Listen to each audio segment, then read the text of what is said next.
Chapter 4. The Call of Kind. The months came and went. There was plenty of food and no work in the Southland, and White Fang lived fat and prosperous and happy. Not alone was he in the geographical Southland, for he was in the Southland of life.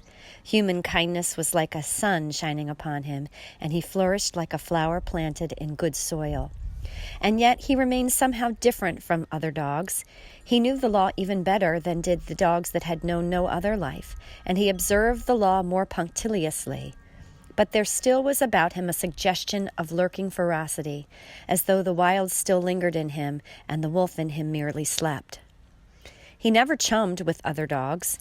Lonely he had lived, so far as his kind was concerned, and lonely he would continue to live. In his puppyhood, under the persecution of Lip Lip and the puppy pack, and in his fighting days with Beauty Smith, he had acquired a fixed aversion for dogs. The natural course of his life had been diverted, and recoiling from his kind, he had clung to the human. Besides, all Southland dogs looked upon him with suspicion.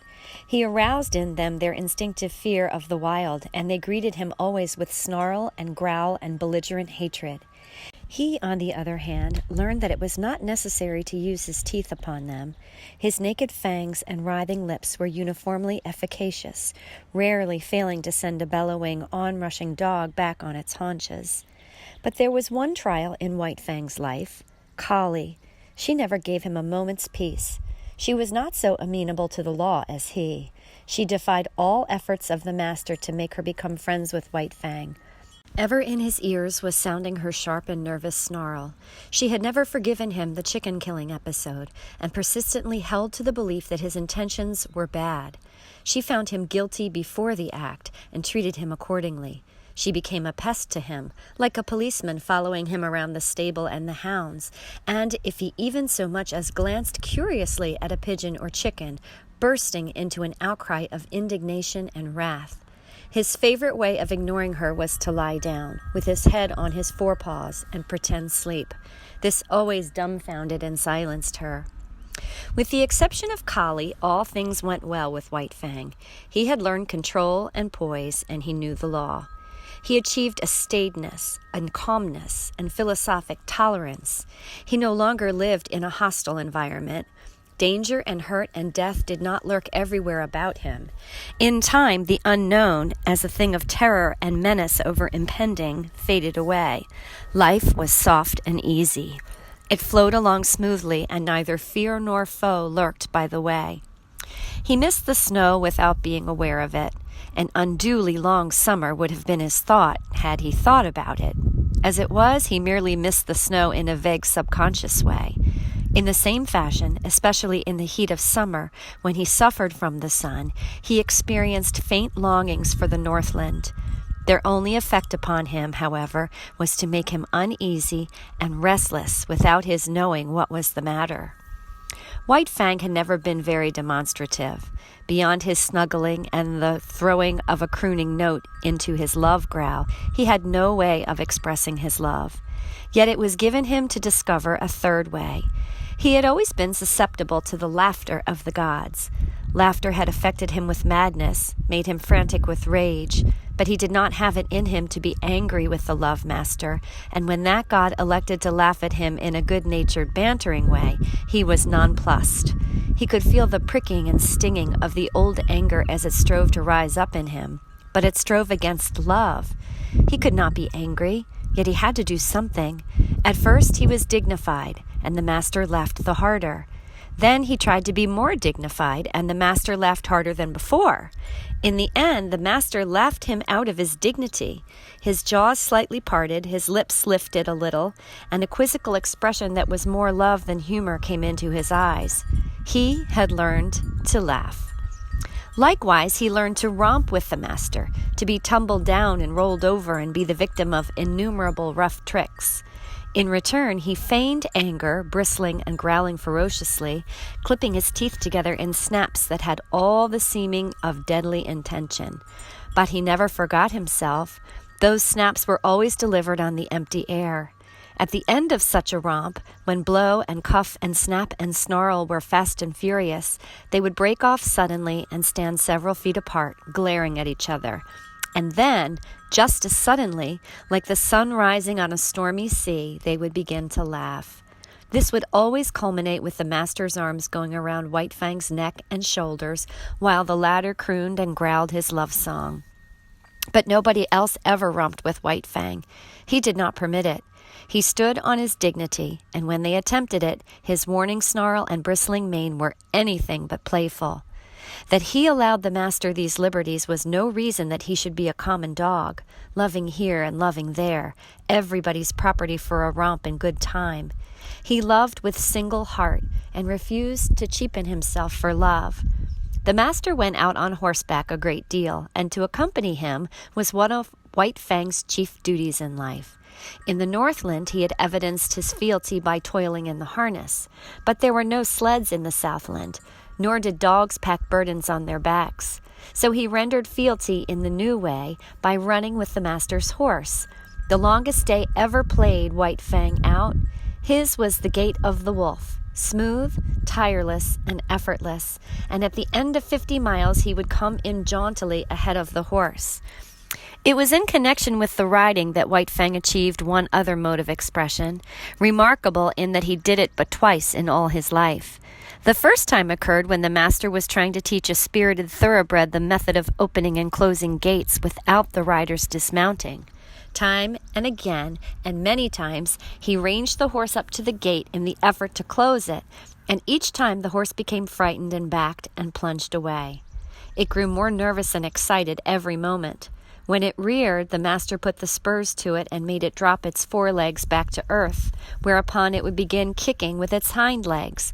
White Fang watched the performance with increasing anxiety until he could contain himself no longer, when he sprang in front of the horse and barked savagely and warningly.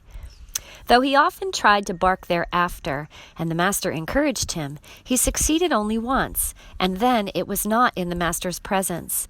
A scamper across the pasture, a jackrabbit rising suddenly under the horse's feet, a violent shear, a stumble, a fall to earth, and a broken leg for the master was the cause of it. White Fang sprang in a rage at the throat of the offending horse, but it was checked by the master's voice. "Home! Go home!" the master commanded when he had ascertained his injury. White Fang was disinclined to desert him. The master thought of writing a note, but searched his pockets vainly for pencil and paper. Again, he commanded White Fang to go home. The latter regarded him wistfully, started away, then returned and whined softly. The master talked to him gently but seriously, and he cocked his ears and listened with painful intentness. "It's all right, old fella. You just run along home," ran the talk.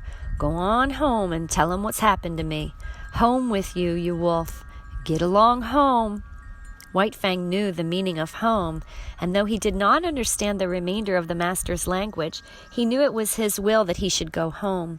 He turned and trotted reluctantly away, but then stopped, undecided, and looked back over his shoulder. "Go home!" came the sharp command, and this time he obeyed. The family was on the porch taking the cool of the afternoon when White Fang arrived. He came in among them, panting, covered with dust. "Whedon's back," Whedon's mother announced. The children welcomed White Fang with glad cries and ran to meet him. He avoided them and passed down the porch, but they cornered him against a rocking chair in the railing. He growled and tried to push by them. Their mother looked apprehensively in their direction. "I confess he makes me nervous around the children," she said. "I have a dread that he will turn upon them unexpectedly some day." Growling savagely, White Fang sprang out of the corner, overturning the boy and the girl. The mother called them to her and comforted them, telling them not to bother White Fang. "A wolf is a wolf," commented Judge Scott. "There is no trustin' one." "But he's not all wolf," interposed Beth, standing for her brother in his absence. "You have only Whedon's opinion for that," rejoined the judge. "He merely surmises that there is some strain of dog in White Fang, but as he will tell you himself, he knows nothing about it. As for his appearance—" He did not finish his sentence. White Fang stood before him, growling fiercely. "Go away. Lie down, sir," Judge commanded. White Fang turned to the love master's wife. She screamed with fright as he seized her dress in his teeth and dragged on it until the frail fabric tore away. By this time, he had become the center of interest. He had ceased from his growling and stood, head up, looking into their faces. His throat worked spasmodically but made no sound while he struggled with all his body, convulsed with the effort to rid himself of the incommunicable something that strained for utterance. "I hope he's not going mad," said Whedon's mother. "I told Whedon that I was afraid the warm climate would not agree with an Arctic animal." "He's trying to speak, I do believe," Beth announced. At this moment, speech came to White Fang, rushing up in a great burst of barking. "Something's happened to Whedon," his wife said decisively. They were all on their feet now, and White Fang ran down the steps, looking back for them to follow. For the second and last time in his life, he had barked and made himself understood. After this event, he found a warmer place in the hearts of the Sierra Vista people, and even the groom whose arm he had slashed admitted that he was a wise dog, even if he was a wolf. Judge Scott still held to the same opinion and proved it to everybody's dissatisfaction by measurements and descriptions taken from the encyclopedia and various works on natural history. The days came and went, streaming their unbroken sunshine over the Santa Clara Valley. But as they grew shorter, and White Fang's second winter in the Southland came on, he made a strange discovery. Collie's teeth were no longer sharp. There was a playfulness about her nips and a great gentleness that prevented them from really hurting him. He forgot that she had made life a burden to him, and when she disported herself around him, he responded solemnly, striving to be playful and becoming no more than ridiculous. One day, she led him off on a long chase through the back pasture land into the woods. It was the afternoon that the master was to ride, and White Fang knew it. The horse stood, saddled and waiting at the door. White Fang hesitated, but there was that in him deeper than all the law he had learned, that the customs that had molded him, than his love for the master, than the very will to live of himself.